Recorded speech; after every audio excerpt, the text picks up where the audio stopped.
Hey guys, Jerome, and it's Wednesday. It's Real Talk on Real Estate. We're running a tad bit late today, but we're going to talk today about underwriting multifamily in 2022. So I started buying multifamily in 2009, and not by choice. It just was the asset class in a distressed time, a distressed market that at that time made sense. And so one of the things we started doing is buying a bunch of little fourplexes, put a conglomerate of 64 units of fourplexes together. And not only do we put that conglomerate of fourplexes together, we bought a bunch of single family homes. So I learned a little bit about the multifamily space at that time. And really, I started really figuring it out closer to about 2012. Really started figuring it out in 2016 when we actually sold out that portfolio and bought our first 85 unit apartment complex. And when we were underwriting that stuff back then, we were underwriting stuff at about an 8 cap, which means the cap rate, for those of you guys who don't know, is the amount of money. If you pay cash for the entire asset, that's the percentage that you would make on your money. Okay, so at 8%, if you paid $10 million, you're making 8% of $10 million annually. And so that's an 8% cap rate. So we were underwriting things at an 8% cap rate really diligently. That number held really strong and tight till about 2019. It would drop down to some stuff was looking at 6 to 7% cap rates in 2018. But 8% was still what we were underwriting stuff. We would not buy unless we had an 8% cap rate. So we've still held to that. And that's one of the reasons we started building multifamily, was so that we could successfully continue getting into properties in excess of 8% cap rates, because we ultimately take an 8 cap and turn it into a 12 cap. Okay, so we're making 12% on our money, which is great. And that's just one way that you make money on multifamily. By the way, there's several ways, but that's just one. That's your cash on cash return. And so when we talk about cash on cash returns, that's the money that you make when you invest a certain amount of capital into the property. Now in 2022, we all know what happened in the last 2 years. So why is this video so important? Well, it's important because if you want to get into multifamily, whether you're building it from ground up, buying land and building it, or whether you're going in and buying value add product, which is anything in class C, B, and even A, because you're going to add value. You don't want to buy a class A apartment complex and just leave rents to where they're at. You want to be able to create a premium, a reason to raise rent so that you can push it. And inflation, ladies and gentlemen, can only go so far. So one of the big things that you want to be careful with in 2022 because of inflation is we've sat back and we're now sitting at a place where inflationary values, rent rates and stuff have went up to such a high rent rate that now when we're looking at it and we're underwriting stuff, we sit back and go, okay, so how do we realistically get a return on our money? Okay, so how do we do that? How do we realistically get a return on our money? So when we look at stuff selling for sub 3% cap rates, that means below a 3% return on your investment. To me, it doesn't make any sense, okay? Because unless you're looking at it from a tax perspective. So if you're looking at it from a tax perspective where you're going to buy a $30 million asset, take a $30 million tax write-off, you have a cash cow of a company, so a company that's bringing you in millions upon millions of dollars a year in revenue, then it's still a wise investment. Now, because you have the tax benefits of doing a cost segregation study and depreciating that asset and then taking advantage of the tax benefits of that. Now, when we actually talk about cash on cash returns, sub 3% cap rates don't even make sense, okay? And if you can't push them anymore and we get to a point where inflation surpasses our ability to be able to push rents to a certain degree, then you can't have no upside. So your internal rate of return, which means the rate of return, the amount of money that you make when you sell the property through natural appreciation, we get leveraged. And so what's happening right now in 2022 is we're seeing this teeter-totter effect, this balancing act that the feds are doing with interest rates, trying not to push us into a recession, but it's pushing us into a recessionary market, which is pretty damn typical, okay? So when we talk about this, one of the big things that we need to take into consideration is this teeter-totter effect that's happening right now. And so when you're underwriting multifamily right now and you're buying it already built and it's what we consider to be a value add property, one thing that we have to take into consideration is the fact that there's this inflationary market that's happening, and at what point does it just plateau? Okay, at what point in time does inflation plateau? It can't continue going up, ladies and gentlemen. As a self-employed business owner for the last 30 years of my life, I sit back, and I remember sitting back with Fred DeLuca, the founder of Subway, when I owned a bunch of Subway stores. And I remember when the cost of food went up in 2009 and 10, and labor was going up. Federal mandates were pushing labor nationwide, so that the national minimum wage was going to go up. And I said, okay, how many more $5 footlongs can you sell to afford labor? And he goes, Jerome, don't worry about that. He goes, when I first started making sandwiches, he goes, we're selling them for 65 cents for a footlong. He goes, we're selling them now for between $5 and $9 for a footlong. It's going to continue going up. But at some point in time, there's a diminishing return. Okay, so employers cannot afford it to a certain degree. So we have to sit back and we look at that as inflation happens. We sit back and we look at what is realistic, unrealistic, and where it's going to actually teeter-totter. So we're almost at teeter-totter effect right now. And so we're looking at when we look at that teeter-totter effect and where inflation is, we're going to hit about that cusp. Right where we're at now is about the threshold that we can afford, and we're going to hit that cusp here as we move into 2023, so forth and so on. So look, ladies and gentlemen, when we talk about that, and don't let me lose you here, I'm talking some real technical terms. I want you guys to understand about how to underwrite this stuff, okay? Because if there's no internal rate of return, ladies and gentlemen, and there's no cash on cash return, why are you going to work? Now, I don't wake up in the morning to go to work for free. I don't know about you guys, but when I wake up in the morning, I want to go to work and I want to make money every day, every damn day. I don't want to wake up one day and not make money. The only way I don't want to make money one day is because today I'm donating my time to a good charity. And after so many days of donating your time to a good charity, broke people, a drowning person can't save another drowning person. So ladies and gentlemen, we want a return on our investment. So how do we underwrite these deals now in 2022 is a big question. Well, the first thing we're doing is we're underwriting them with higher cap rates. People, you got to understand, bankers are smart, ladies and gentlemen. Look at what financial institutions are doing. The second that we're leveraged like this, the banks are investors just like you and I. And I think sometimes what people forget to take into consideration with banks is the fact that banks are more vested in in real estate than we are. So if you're buying something with a 70, 75% or 80% loan to value, you got to understand that the bank has a 70, 75 or 80% stake of interest in that property. So if you look at it from a standpoint where if you had a 70, 80% stake of your money into an asset, how would you underwrite the deal? Okay, first and foremost. So when you look at that from a banking perspective and you start thinking and acting like a banker, that's when you have succeeded in underwriting the deals appropriately in 2022 or in any market. And so you have to think like a bank. Now you have a very small interest compared to the bank, very little.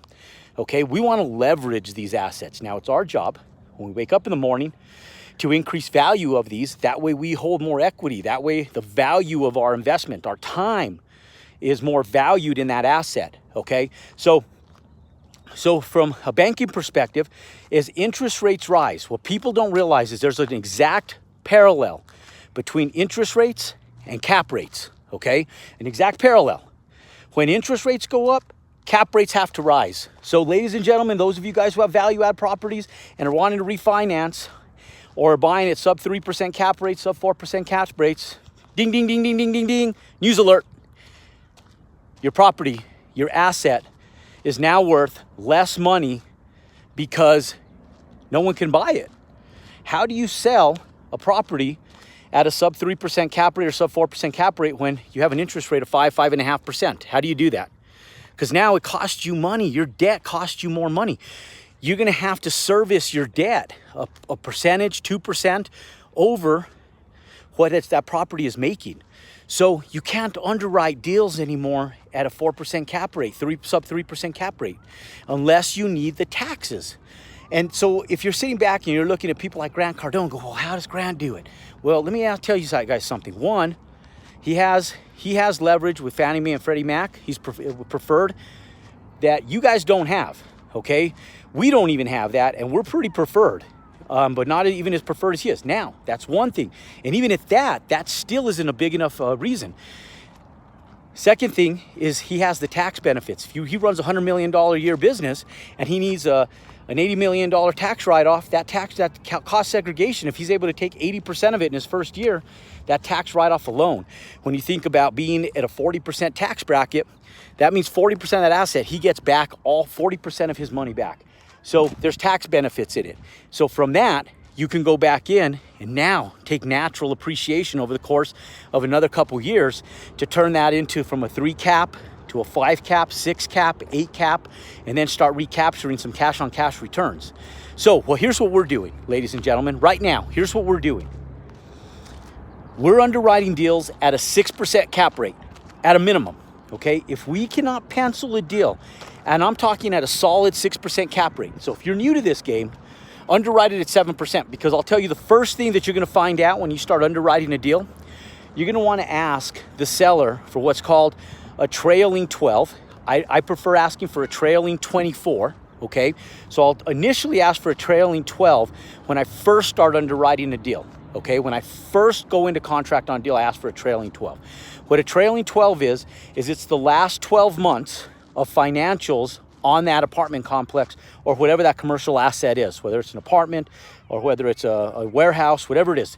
And it's the financials, so all the expenses, the profit and loss statements. It shows the cost of electricity. It shows the cost of maintenance, the cost of management. If you have a management company, it shows all your costs and expenses, and it shows all of your revenue, whether it came in from credit applications, whether it came in from rents, whatever it came in from. What's up, Jackson? Thanks for joining us, bro. And so that shows all your revenue. Okay, now I'll tell you the first thing, if you think about it from your perspective, if you were selling that asset, would you sit back and put the financials together? Will you sit back and go, well, you know, I'm going to round this down a little bit because I want to be fair to people? Or are you going to sit back and go, damn, I want to maximize my returns. I'm going to just round this up a tiny bit because, and then you justify it, right? So almost 100% of every financial statement that I have ever seen has been flubbed. How do you know that sellers are lying? Because their mouth's moving, their pencil's moving. So ladies and gentlemen, just assume right off the bat that every time you look at a trailing 12, there's lies in that trailing 12. Those financials are not perfect. And so never assume that they're in your benefit. So if you underwrite it and you look at it from verbatim, numbers to numbers, and you're underwriting a 6% cap rate, it probably functions closer to about a 5% cap rate, you know? So underwrite it at a 6% cap rate if you really know how to underwrite the deals. If you don't, underwrite it at a 7% cap rate, okay? Now, if you guys, so that's the first thing. We're underwriting stuff at a 6% cap rate right now, and we know how to underwrite deals. And then I go in and ask them for a trailing 24. Here's why. Okay, sorry, my connection sucks, okay? So let's see, our internet is subpar, but I think we got service. Okay. Can you guys hear me okay? If you guys can just in the chat say, yes, I can hear you, Jerome. I'll continue going here. Okay, so look, so we underwrite these deals at a 6% cap rate, and I ask them for a trailing 24. Cool, T, thanks, bro. And so when I ask them for a trailing 24, here's why.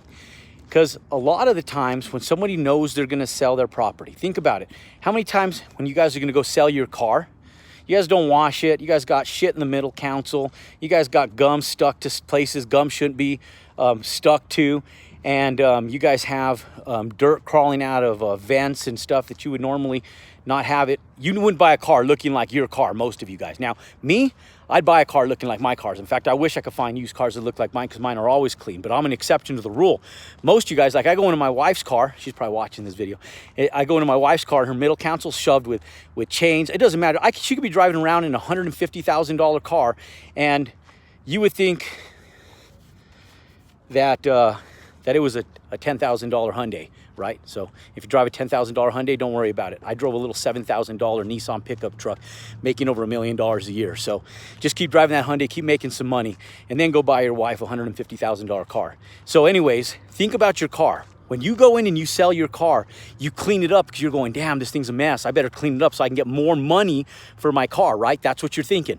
You're going, I want to clean this sucker up so I can get more money for my car. Well, what do you think people do when they're selling their assets, their apartment complexes, their commercial buildings? They go, shit, I'm going to sell this thing. I better clean this thing up if I'm going to sell it. And so what they do is they start filling vacant space. They may have been comfortable with their income. They're sitting back going, yeah, well, I've been making a good return. I'm not worried about filling those vacancies. I'm not going to stress myself out. I'm making money. But then they go to sell it and they go, oh shit, my property's only worth $10 million. And if I fill it, it's going to be worth $13 million. That's a $3 million spread. So what do? I start filling vacant space. How do I fill vacant space? I start giving what I normally would give out in rents. I would normally sit back and go, okay, you need to have A or B credit. I'll deal with a B credit tenant, but when I need to fill it, I sit back and go, well, that C credit tenant doesn't look too bad. And so now all of a sudden you're giving less than A credit tenants space in an apartment complex that you would never have given before because you need to fill it. You want your financials to show the revenue. So now you fill it with a bunch of bullshit tenants, and now it shows in the last year that you went from 80% to 97% over the last 6-7 months. And so I look for that because all of a sudden I look at the trailing 24s and it's been functioning at like 85% occupancy. And now all of a sudden it's at 97% occupancy. And it all happens in the last several months of them putting that property for sale. So ladies and gentlemen, the reason we ask for a trailing 24 is to see the real revenue, the real revolution of revenue coming into it. Because we know we're going to have to clean up tenants. We know that less than creditworthy tenants are coming into a lot of these places right before they sell. So knowing that, we want to make sure that we protect ourselves and our financial interest because we may want to kick some of those tenants out. Shit, we may go back down to 85% occupancy if we need to get that property running the way it needs to. Now, we don't want to do that, but you want to exercise everything as a worst case scenario, especially right now with interest rates rising, with things changing economically.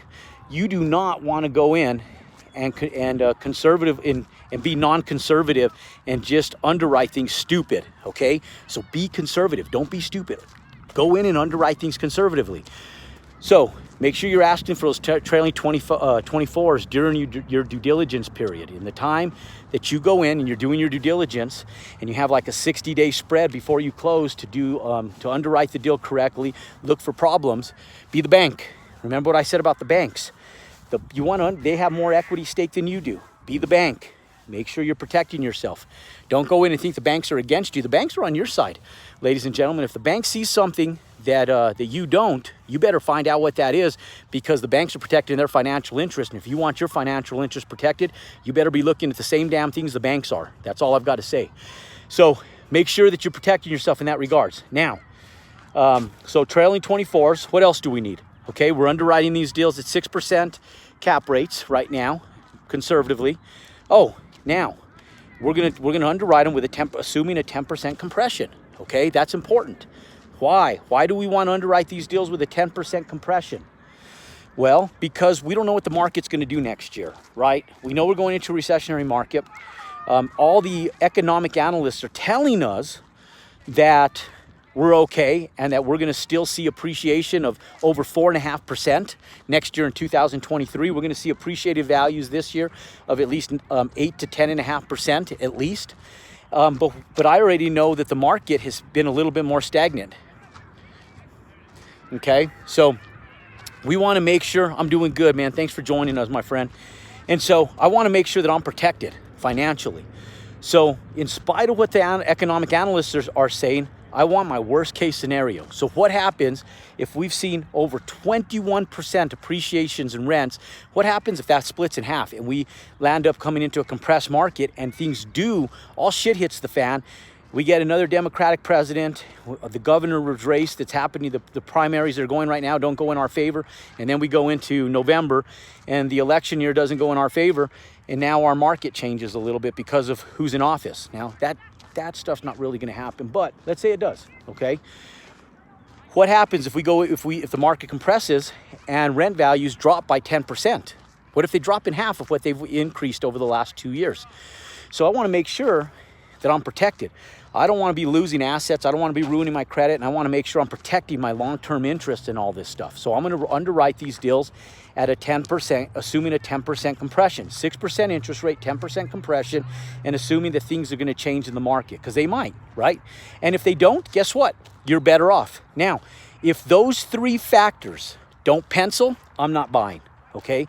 Those three factors, we need those three factors to pencil in order to buy. If those three things don't pencil, we're not buying. Okay, so ladies and gentlemen, we want to make sure that we do those. Now, look, ladies and gentlemen, if you want to get notified for more content just like this, then pound that subscribe button so that way you're notified, first and foremost. And second, if you like this content, let me know you like this content. Give me a thumbs up. And pound that like button. Let me know you like this content. Okay, this is the way we're underwriting deals, ladies and gentlemen. This is the way we're building deals. This is the way that we're going out and we have $110 million on the books right now. Kyle and I sat down today. We have 4 letters of intent in right now on 4 different properties. 4, okay? 4 letters of intent in on 4 different properties. And those 4 properties alone, there's over $200 million in projects on those 4 letters of intent. Not only that, we have 2 properties with purchase agreements on in Tucson, and we're looking at another property in Phoenix right now as well. So probably close to about, God, if I had to pencil this, probably about $350 million of proposed projects for 2023, and probably some of these will even roll into 2024. But ladies and gentlemen, if you want to know how we're doing this stuff, then pound that like button and subscribe to our YouTube channel. Now, ladies and gentlemen, make sure that you guys are underwriting conservative right now. And you can either buy and build, or you guys can do value add. Both are good. It's just hard to find good value add right now because people are over leveraged. So first comes denial, and then once people have come to terms with denial and reality sits in, prices tend to drop, cap rates tend to go up, and profitability tends to go back up. But there needs to be a slight bloodbath before that happens. Now, is that bloodbath going to come overnight? No, it takes a couple of years. So over the course of time, continue underwriting deals, continue buying deals, and just be persistent on the way you underwrite deals. And ladies and gentlemen, you'll always succeed. So that's how we're underwriting deals in 2022. Again, pound that like button, click and subscribe. Look forward to seeing you guys next week. Thank you guys for joining us on a Real Talk on Real Estate. God bless you guys, and go out and make it a great day and compound your success.